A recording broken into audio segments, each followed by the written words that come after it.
हम बात कर लेते हैं सरकारी योजनाओं की, क्योंकि सरकारी योजनाएं जो चलाई जाती हैं उनका उद्देश्य होता है, उनका मकसद होता है जरूरतमंदों की मदद करना, जो सरकार अपने खर्चे से करती भी है, जिससे कि आर्थिक रूप से परेशान लोगों की जीवन की जो मुश्किलें हैं वो थोड़ी कम हो पाए। यही एकमात्र उद्देश्य है। लेकिन अक्सर इन सरकारी योजनाओं का फायदा कुछ अधिकारियों के रवैये से जरूरतमंदों तक पहुंच नहीं पाता, और कुछ ऐसा ही हो रहा था संध्या देवी के साथ, जो कि राशन कार्ड के लिए साल भर चक्कर लगाती रही।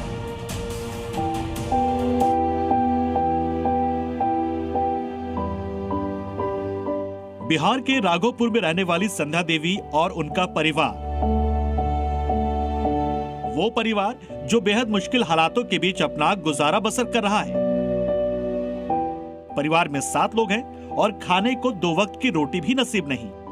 बीमारी और गरीबी के साथ साथ एक और चीज जिसने इस परिवार का सुख चैन छीन रखा है, वो है सरकारी दफ्तरों के लगातार चक्कर। संध्या देवी और इनके परिवार की इस परेशानी में उम्मीद राशन कार्ड से बंधी थी। सरकार की इस योजना से बिहार के रहने वाली संध्या देवी और परिवार को आस जगी थी कि इस परेशानी के बीच कम से कम परिवार भरपेट खाना खा पाएगा। लेकिन सरकारी सिस्टम ने उस आस को भी तोड़ दिया। इस बात को 1 साल हो गया है। राशन कार्ड हम दिए थे डीलर थ्रू बनाने के लिए, जिसमें हमसे 1500 रुपया लिया गया।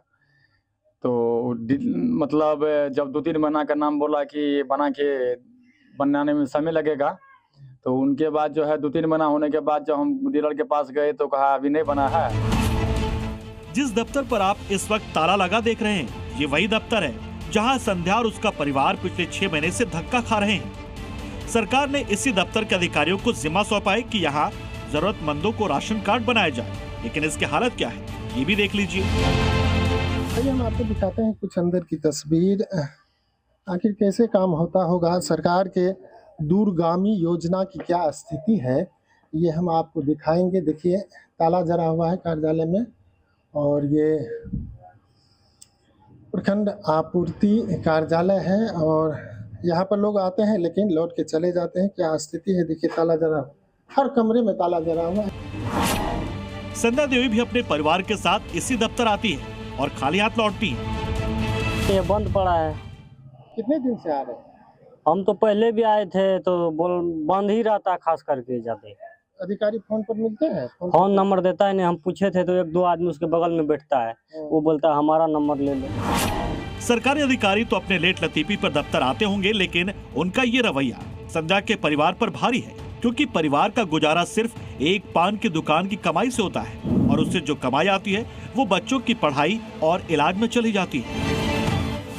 तो परेशानी तो बढ़ गई होगी। हाँ, परेशानी तो बहुत ज्यादा है। मतलब हार्ट का पेशेंट है मेरे परिवार, और उनके बाद जो है जो 2-4-5 साल इलाज किए, जब तक मेरे पास सामर्थ्य किए, उसके बाद इधर 2-3 साल से इलाज नहीं कर रहे हैं पैसा के कारण, जैसे तैसे चल रहे हैं, और इलाज तो इसका बहुत बाकी है।